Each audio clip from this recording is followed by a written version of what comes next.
Now it's my pleasure to introduce Professor Vivienne Lo, who, there she is, good, who is, I'm sure, well known to everyone as a great specialist on the history of science and medicine, and indeed that's what she's going to talk to us about, I think. So, Professor Lo.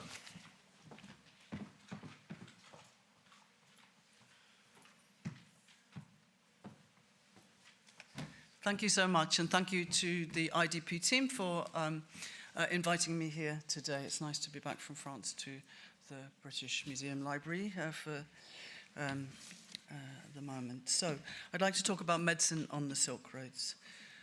Healing was a core expression of the greater vehicle in Buddhism.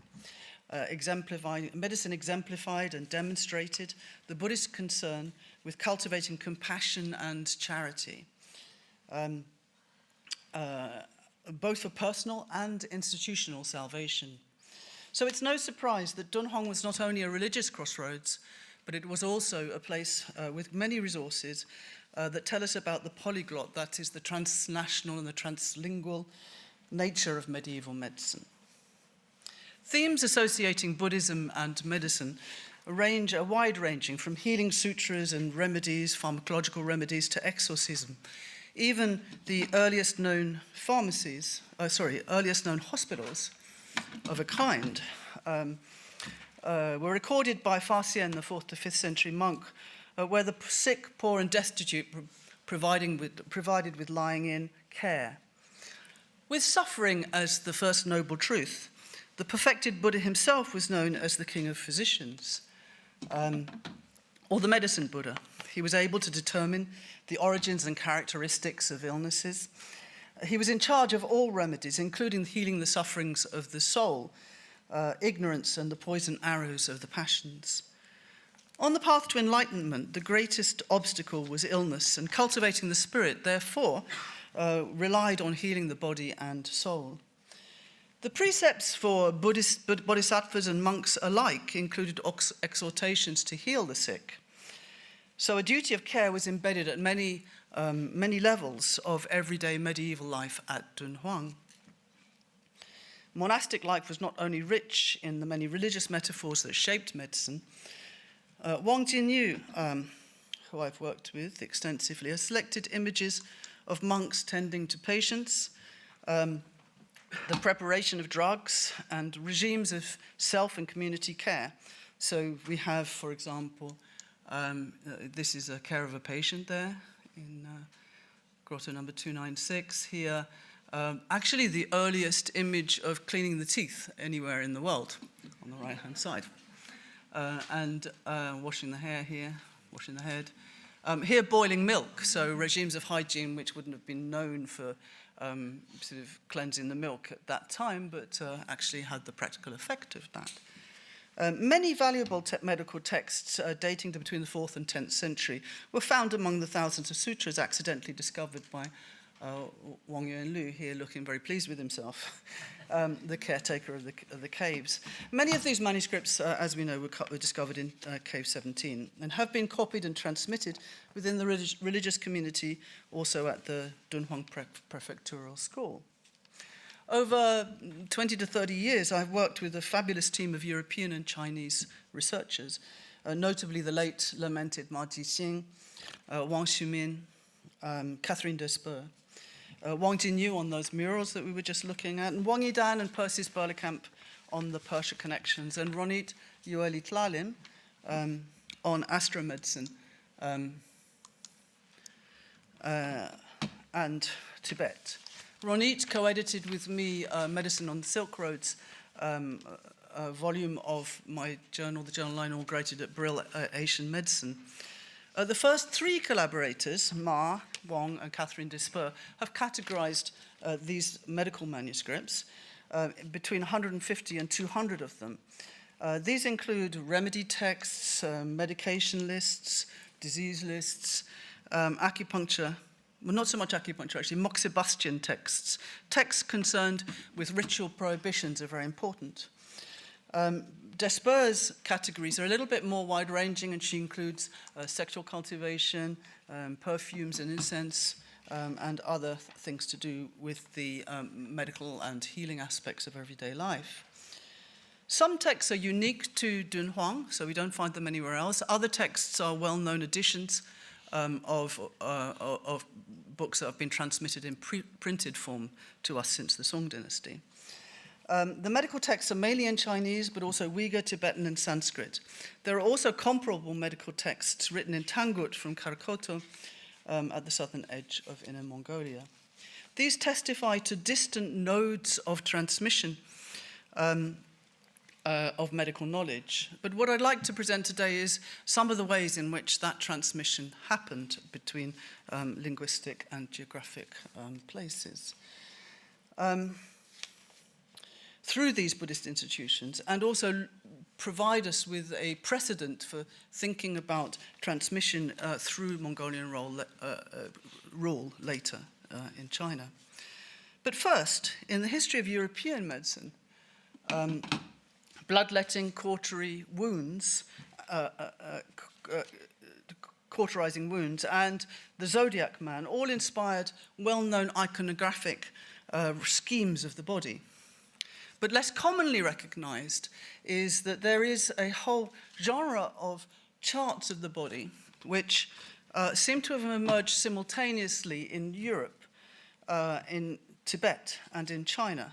And so common visual characteristics of these charts are that they are simple, roughly executed sketches of human figures, marked with black dots and brief textual captions, simply identifying treatments for common illnesses and giving you everything you need to be able to do it without any medical training at all. So the therapeutic interventions involve the application of burning hot substances on the skin. So in modern times, we still know about moxibustion, where Artemisia, mugwort, is burnt on acupuncture points.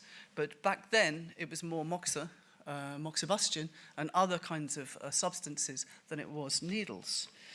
In China, the moxicautery traditions were originally associated with the hand development of classical medicine, which modeled the body in channels, what we think of as acupuncture meridians today, and ultimately for needling and acupuncture. This was 1,000 years or so before these charts, but these are the earliest visual evidence we have of this kind of treatment at strategic points. They also featured in householder manuscripts from as early as that time, so places where you didn't get training or there were no trained medical personnel. These later charts simply suggest a culture of what are called quick and easy Chinese medicine. They're also a bit sloppy. So you see here, the head, the face is drawn on the back of the head. So you can tell that from the striated rib cage there. So, is that a mistake or is it a copier having fun? In any case, they are practical charts with everything you need with little or no medical training or knowledge needed. The captions to the 9th century European images are perhaps the most perfunctory here. And so they name symptoms such as headache or disorder of the gums with cursory directives like cauterize thus. In later charts from their respective traditions, the dots begin to represent a physical access of more learned correlational knowledge that connects parts of the body to the celestial bodies and to physiological notions of calendrical circulation of embodied spirits. These are mapping forms of astromedicine knowledge, such as we see in the Zodiac Man, or we did just now. So these are the European ones.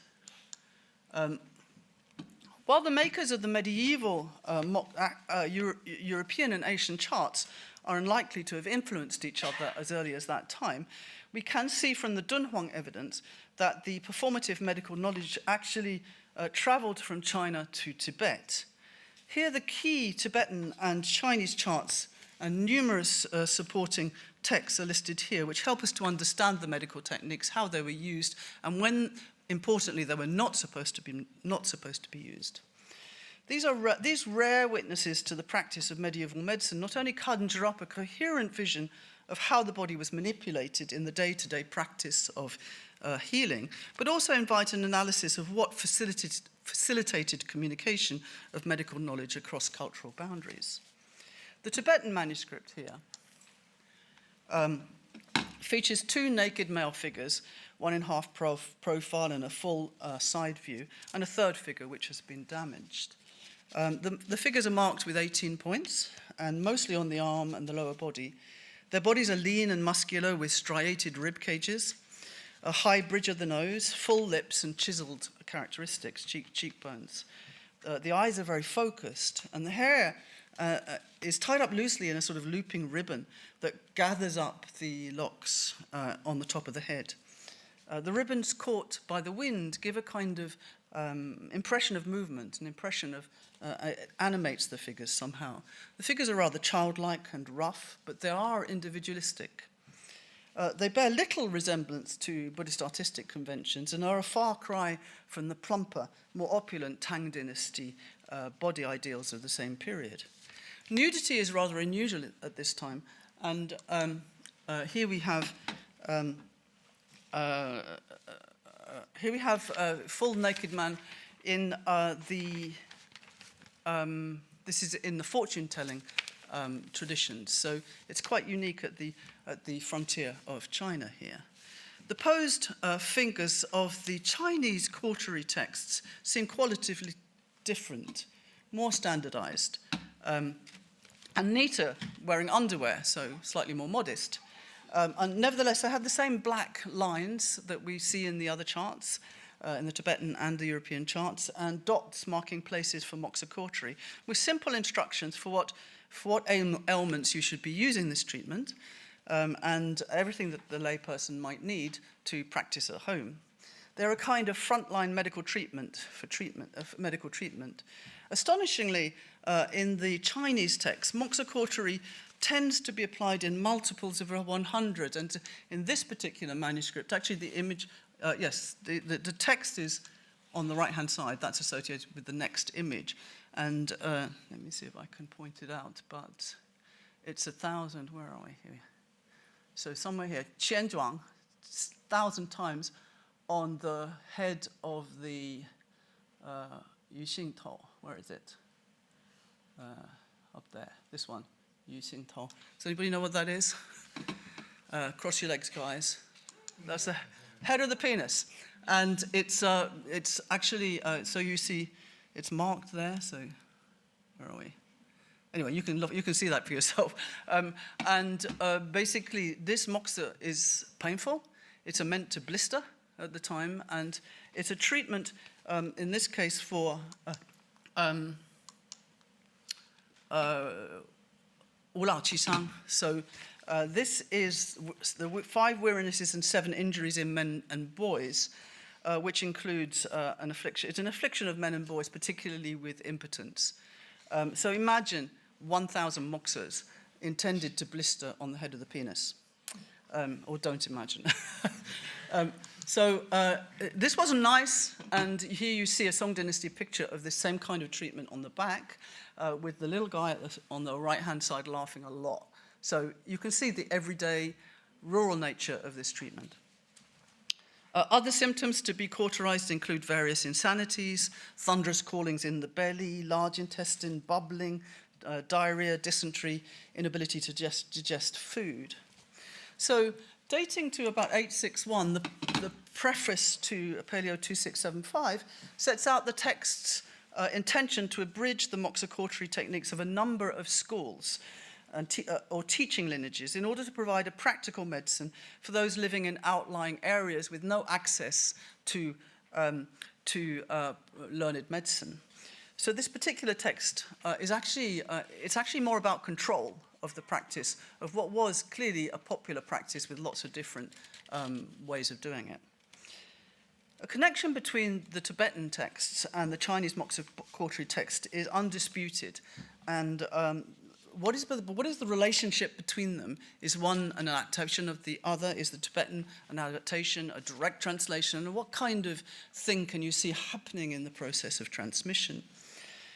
We can, for example, identify shared astrocalendrical notions and prohibitions against treatment at certain locations in order to protect a lunar circulation of the spirit, bodily spirits such as the Bla in Tibetan medicine or the Qi or the human spirit in Chinese theory.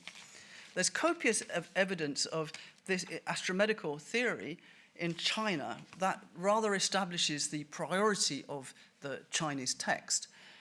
However, and also the type of treatment, although in the absence of Tibetan material, it's difficult to be absolutely sure, but there is so much material in China that it rather suggests that it's going from China to Tibet rather than the other way around. But what can the transcultural historian of medicine tell more importantly about the nature of the transmission of medical knowledge from the ways the respective images differ? I can only have time to give you one example. Both Tibetan and Chinese witnesses organized the moxicautery practices according to treatments for groups of symptoms. And there is very little wind, even though wind is an important cause of disease in China and remains so in TCM. It's actually not cited very much as a cause of illness, but in the Tibetan manuscripts, it's very much a part of the illness. That and yellow fluid are two causes of disease in Tibetan medicine of that time. And this is written about extensively in the texts. And so in the Tibetan side, the wind actually causes very serious illness, like bleeding from the nose, stroke-like symptoms, madness. And so it's not like the Chinese manuscripts, which tend to be rather less serious illnesses. And so this is an important difference, and how we understand that is open to future research. So the Tibetan manuscripts also tell us that the moxicautery remedies have a wide-ranging Himalayan origin, pointedly obfuscating any Chinese origins. They map a sacred geography of moxicautery rather than necessarily real geographic and cultural origins. In particular, the colophon to PT 1044 sets out the connections between a Buddhist India and the spiritual landscape of the Tibetan medical body, calling on numerous religious authorities and deities. It also makes reference to not harming the blah or the body spirits. Elements of the illustrated Dunhuang medical traditions continue to have attraction around the Taklamakan Desert further west, dating to the 11th and 12th centuries, perhaps, and preserved on the northern route around the desert. One Uyghur manuscript survives in the Turfan collection at the Berlin-Brandenburg Academy of Sciences and Humanities.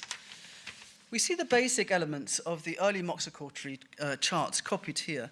The simple outline anterior view of figures with striated ribcage, and 11 black dots on the upper body. The lines linked to terse captions where symptoms are experienced, the head, the chest, the spleen, etc. Symptoms are curling tongue or unclear speech. There are uniquely instructions on, there's more text on this, if you note. So there are instructions about how to prepare complementary remedies and recipes for the problems with horn, fat, and pepper. There is also an enhanced Buddhist quality, so you see this figure sitting in lotus posture and with the hand, a Buddhist hand expression here. The Uyghur figure has an elaborate curly coiffure, and he looks a little bit more, it's a little bit more basic, this imagery, which perhaps mirrors the Tibetan text. But in contrast to the Chinese versions, the eyes are wide open and convey a certain individual expressiveness, which is subdued in the Chinese texts. So, moving on. These are the Uyghur text. 5 centuries between the heyday of Dunhuang and the production of these Tibetan and Chinese charts, the first illustrated book-long length translation of a melange of Chinese medical manuscripts west of China was overseen by the Grand Vizier and Sinophile in Persia, Rashid al-Din, a Muslim convert of Jewish descent who served the Mongol Khans in Iran. He was a great Sinophile, as you can see from this quotation from him. He's appraising Chinese science and techniques. He was very much in awe of the woodblock print and many other things. But he was most famous for his multicultural history of the world. I'm just showing you one image here to see its quality. It was a visionary history of the world, which included everybody from Buddha to Moses to the Yellow Emperor. But what I want to talk about is his amazing text called the Tansuknama, the treasure book of Ilkhan on Chinese science and techniques. Oddly, it preserves some of the earliest images of important elements of Chinese medical philosophy, albeit translated into medieval Persian. Here, for example, and be amazed at this, I'm amazed at this, this is the earliest image that we have of the Taiji Tu, which is the earliest representation of yin and yang in Persian. Okay? It illustrates the generative action of yin and yang. Rashid Alvin's version obfuscates the secular logic of the original diagram when he... so the next, that's an image of the Zhoudonese Chinese version, which obviously was created earlier, but the only surviving text, oh my goodness, okay, 1 minute. All right, so anyway, what I want to say about this is just be amazed that it's all in Persia, and we have him actually obfuscating the original cosmogenic idea of the Taiji and giving birth to yin and yang and then to the 10,000 things, because we put Allah in the middle of it here. And he's working with all these amazing scholars, so you have to think about the translators, the interpreters, and the illustrators that he's working with. And here we have some of the things that he copies from the original. No, he was working with a number of original texts, but one of them, Li Zhong's Neijing Tu, which I think is the 1200s, on the right-hand side, and you can see he's copying as closely as he can into the Persian form. Here, these are the earliest ones of those images that we have left. And here, a full set of, not a full set, but a good set of the 27 images that Li Zhong had that he copied. However, he did not copy this one.